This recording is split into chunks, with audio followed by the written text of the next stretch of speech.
आज महाराष्ट्रातले सगळे जिल्हा प्रमुख होते, मुंबईचे विभाग प्रमुखही होते आणि काही मुंबई महानगरपालिकेचे नगरसेवक होते। शिवसेना प्रमुखांचं हे जन्मशताब्दी वर्ष आहे, त्या हेतूनं ग्रामीण भागात गावागावापर्यंत काय काय उपक्रम काय काय कार्यक्रम व्हावेत त्याचं एक टेंटेटिव्ह नियोजन संघटनेच्या वतीनं बनवलेलं आहे। जिल्हा प्रमुखांच्या मार्फत, तालुका प्रमुखांच्या मार्फत हे नियोजन गाव पातळीपर्यंत व्हावं अशा पद्धतीनं नियोजन या बैठकीत झालेलं आहे। याच्यावर निरीक्षण करण्यासाठी सुद्धा मुंबई महापालिकेचे काही नगरसेवक जिल्हानिहाय जाणार आहेत।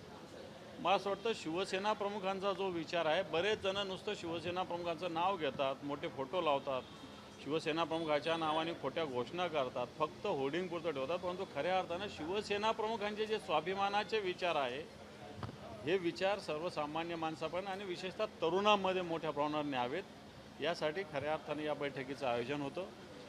त्याचप्रमाणे मतदार याद्याचं पुनर्निरीक्षण चालू आहे, याच्याविषयी सुद्धा शिवसेना संघटना म्हणून काम करते आणि सगळ्यात महत्त्वाचं शिवसेना प्रमुखाचं जन्मशताब्दी वर्ष हे 23 जानेवारी 2027 पर्यंत कशा पद्धतीनं वेगळ्या उपक्रमांनी करायचं त्याच्याविषयीच्या नियोजनाची बैठक होती। सर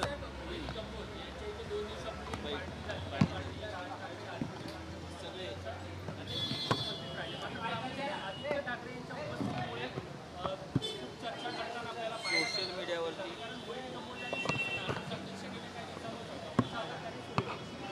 मला असं वाटतं मोहित कंबोज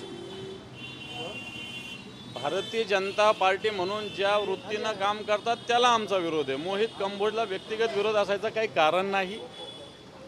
मोहित कंबोजाच्या ज्या भारतीय जनता पार्टीच्या हेतूनं ज्या वेगवेगळ्या गोष्टी करत झाल्या त्याला निश्चित आमचा विरोध आहे। आदित्यजी ठाकरे साहेब गेले असतील तरी आणि व्यक्तिगत मला असं वाटतं आपल्या संस्कृतीनुसार आपण व्यक्तिगत द्वेषाचं राजकारण करत नाही आणि म्हणून एखाद्या लहान मुलांचा पार्टी असेल त्या वाढदिवसाच्या निमित्तानं किंवा एखाद्या व्यक्तीने ठेवलेलं त्याच्यात जाणं, त्याच्यावर राजकारण करणं मला असं वाटतं योग्य नाही। आपल्या महाराष्ट्राच्या कल्चरमध्ये अशा पद्धतीनं एकमेकांचे व्यक्तिगत द्वेष न ठेवता एकमेकाशी एक मला असं वाटतं मानवतेच्या माणुसकीच्या नात्यानं संपर्क ठेवणं आपली परंपरा आहे। मला वाटतं तीच जपण्याचा प्रयत्न आदित्य साहेबांनी केलेला आहे। पण जेव्हा शिवसेना फुटली तेव्हा मोहित कंबोज हे सगळ्यात अग्रेसर होते। गुवाहाटीला देखील ज्या तुमच्या आमदारांना घेऊन जाण्यात देखील मोहित कंबोज पुढे होते। अशा व्यक्तीच्या मुलीच्या बड्डेला पार्टीला जाणं यावरनं खूप आता टीका व्हायला लागली समाज माध्यमावरती असेल किंवा अनेक शिवसैनिक जे समाज माध्यमावरती ते देखील टीका करतात। असं म्हणत आहेत की ज्यांच्यामुळे मूळ कारणामुळे शिवसेना फुटली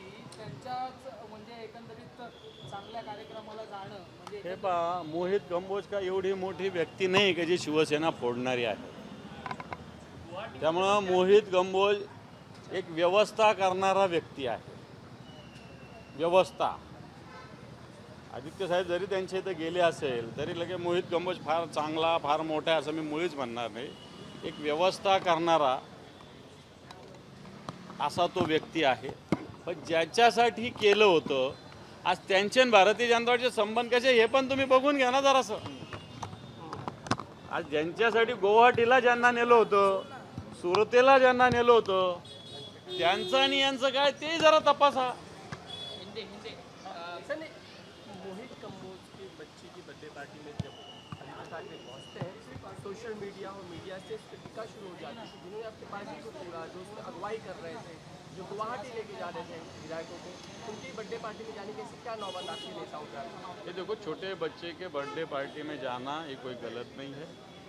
हमारा वैचारिक विरोध मोहित कंबोज होंगे या भारतीय जनता पार्टी होगी उनसे है ही और वो रहेगा ही। महाराष्ट्र ये यशवंतराव चौहान जी का, फुले शाह अम्बेडकर का, छत्रपति शिवाजी महाराज का महाराष्ट्र है। अगर किसने बुलाया है, आदरातिथ्य किया है और उन्होंने बुलाया तो जाने में क्या हर्ज है। आदित्य जी ठाकरे साहब गए इसका मतलब क्या मोहित कंबोज और आदित्य साहब एक थोड़ी हुए। मैं समझता हूँ ये संस्कृति, महाराष्ट्र की जो संस्कृति है एक ब्रॉड संस्कृति है, वो नाते से आदित्य जी गए। सवाल यही है कि जिसने घर तोड़ा आप उसी के पार्टी में जाकर शामिल हो रहे हैं। ये देखो, हम राजनीति में है, हम कोई संत महात्मा नहीं है। हम भी जिसने घर तोड़ा लेकिन जिसके लिए तोड़ा उनका भी और उनका कैसा संबंध है भी वो भी जरा देख लो, वो भी देख लो ना। एक जिसके शिंदे के फिर वही मैं बता रहा हूँ आपको, वो भी आप समझ लो। दूसरा ये कि नीतीश राणे जो है वो कहते हैं अगर आदित्य ठाकरे अगर मोहित कंबोज के यहाँ पे जा रहे हैं तो अब उनको ये मान लेना चाहिए आदित्य ठाकरे को कि अब उनके बॉस भी देवेंद्र फडणवीस हैं। देखो, मोहित कंबोज का बॉस देवेंद्र फडणवीस होगा, नीतीश राणे का भी बॉस देवेंद्र फडणवीस हो गए, आदित्य साहब का देवेंद्र फडणवीस बॉस होने की क्या जरूरत है? इस महाराष्ट्र के मुख्यमंत्री देवेंद्र जी है, ओके, बट बॉस रहने का क्या संबंध है उनका और हमारा, आदित्य जी का और उनका भी, और हमारा और उनका भी।